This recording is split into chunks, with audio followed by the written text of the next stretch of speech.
적게는 지난 두 번의 민주당의 의원들이 당선이 됐고요. 길게는 4번까지도 되어 있습니다. 지금 잘 아시다시피 과거에 김현미 국토부 장관이 있었고요. 유은혜 교육부 총리가 있었고 또 심상정 정의당 대표가 있어 왔습니다. 그런데 고양시가 인구가 100만이 넘는 도시입니다. 특례시라고 하지요. 그러니까 경기도에서는 수원시 다음으로 큰 지역입니다. 10여 년 전에 고양시의 재정 자립도가 62% 정도, 60% 정도에서 지금 오늘날은 32% 정도로 재정 자립도가 반토막이 났습니다. 그 얘기는 무슨 얘기냐? 완전히 그 생산 유발 효과에 대한 부분들은 전혀 없고 완전한 배드타운, 즉 서울로 출퇴근하는 인구가 한 40% 이상 되는 그런 정도의 배드타운으로 전락한 데는 당대표가 있으면 뭐 하겠습니까? 국토부 장관이 있으면 뭐 하겠습니까? 변변한 종합대학교 하나 없는 이 지역에 교육부 장관이 있는 게 무엇이겠습니까? 즉 다시 말씀드리면 제가 판단했을 때는 이분들의 특징은 그 지역이 변화하지 않고 고착해야지만이 자기네들의 어떤 고착화된 조직을 통해서 선거를 이길 수 있고 계속 그런 정치 생명을 이어나갈 수 있다는 그런 생각으로 가지고 있다고 봅니다. 즉 빠르게 변화하고 새로운 사람들이 들어오고 새로운 기업이 들어옴으로 인해서 새로운 세대가 들어오면은 본인들이 굉장히 불리한, 즉 민주당에 있었던 고착화된 세력들이 불리해지고 새로운 세력들이 들어올 것 같은 그런 불안감 때문이지 않을까라는 그런 생각이고요. 따라서 그런 과정에서 고양시는 지난 10년, 12년, 짧게는 10년, 짧게는 10년, 길게는 한 16년 동안 굉장히 퇴보하고 뒤로 갔다 이렇게 볼 수 있습니다. 그래서 이런 부분들이 획기적으로 발전하지 않고 점진적인 발전을 해서는 절대 고양시가 발전을 할 수가 없고 완전히 새로운 방법으로 획기적으로 바뀌어야지만이 고양시가 발전할 수 있다. 지금의 고양시는 과거에 1997년도에 1기 신도시가 분당하고 일산이 가장 대표적이었죠. 물론 뭐 삼본이라든지 중동이라든지 다른 부분들도 있었지만은 지금 뭐 일반 서민들은 가장 궁금해하고 가장 비교 대상을 할 수 있는 게 뭐 서민들의 이제 재산에 하나밖에 없는 아파트 값인데요. 아파트 집값이 분당과 일산이 처음에 굉장히 비슷했습니다. 그러나 지금은 2배 정도 차이가 나거든요. 그럼 어떤 차이가 있느냐? 무엇이 가장 원인이 되겠느냐? 첫 번째가 세상의 중심인 강남까지의 도달 시간입니다. 과거에는 분당에서 강남을 오거나 일산에서 강남을 오거나 시간이 거의 비슷했어요. 그러나 지금은 2배 정도 걸립니다. 제가 오늘 여기가 이제 스튜디오가 서초동인데요. 이 짧은 4, 5km 정도 되는 시간을 1시간 20분 만에 왔습니다. 분당에서 올 수 있는 그 시간대와 일산에서 올 수 있는 시간대가 이렇게 차이가 많이 납니다. 다시 말씀드리면 이러한 교통 인프라가 가장 부족했고 거기에 인구만 계속 늘어서 자족도시, 즉 자급자족할 수 있는 기업은 전혀 없습니다. 큰 기업 하나 없고 그러다 보니까 모든 사람들이 생활의 불편함을 첫 번째 교통에서 느끼고 두 번째는 기업이 없는 자족형의 도시가 되지를 못하고 그러다 보니까 배드타운으로 전략해서 이런 부분들이 매일같이 일어나는 시간이 남들보다 더 빨리 일어나야 되고 그것이 자기의 일터에 가서 삶이 고단해지고 피폐해지는 그런 느낌을 가질 수밖에 없거든요. 그래서 2가지가 필요한데요. 하나는 교통 인프라에 대한 부분들이 저희 고양시에 가장 필요하고 두 번째는 자족할 수 있는 자족형 도시가 만들어져야 되는데 인구만 많아지고 그런 교통이라든지 인프라 부족하고 자족형이 전혀 되지 못하면 점점점 살고 싶은 도시가 아니고 떠나고 싶은 도시가 되어가고 있습니다.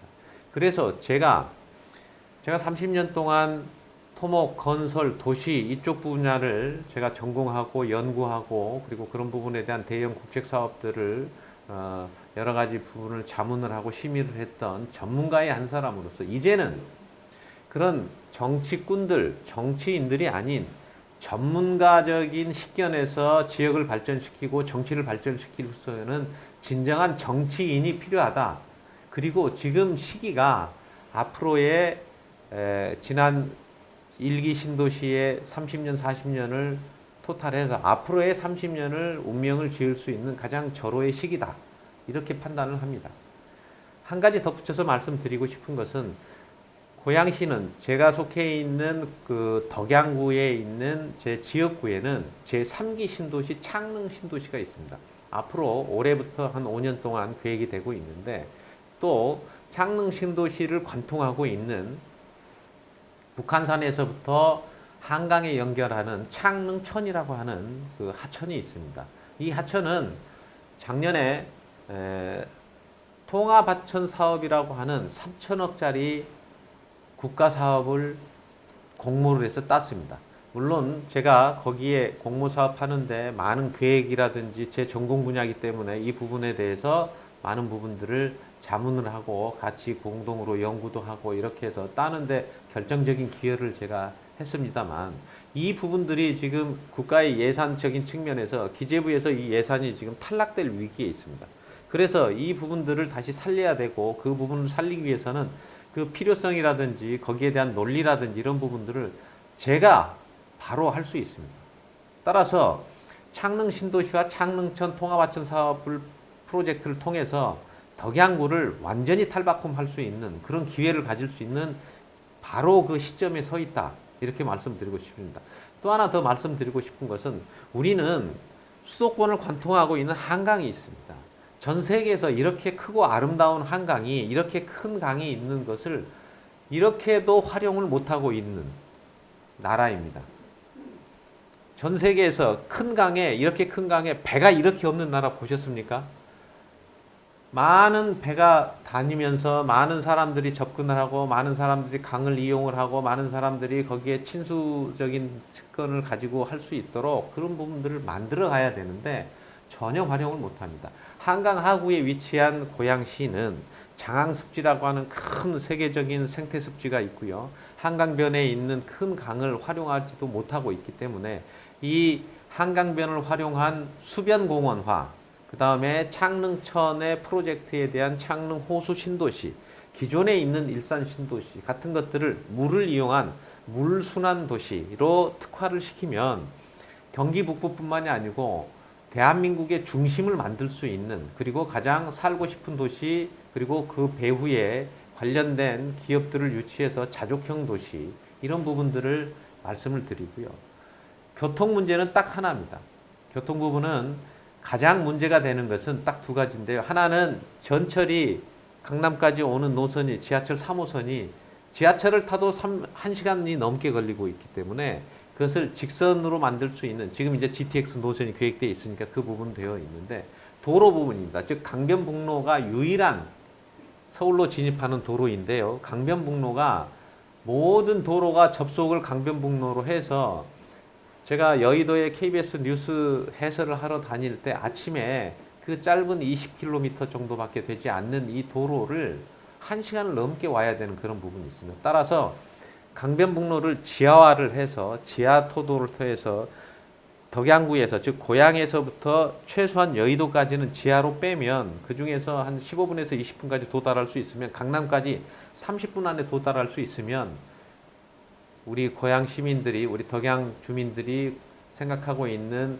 재산의 가치뿐만이 아니고 그 아침 시간에 일찍 일어나지 않아도 되는 그런 고충을 좀 피할 수 있고 그렇지만 저는 이 부분들에 대해서 지하터널이 단순하게 도로를 활용한 지하터널이 아닙니다. 요즘에는 스마트 대심도 터널이라고 그래서 터널을 굉장히 크게 만들어서 반 정도는 아래쪽에 물을 채울 수 있는 재해 예방 시설입니다. 지금 서울시에서 오세훈 시장님이 지금 추진하고 있는 대심도 지하 방수로 터널이라고 하는 게 그 부분이거든요.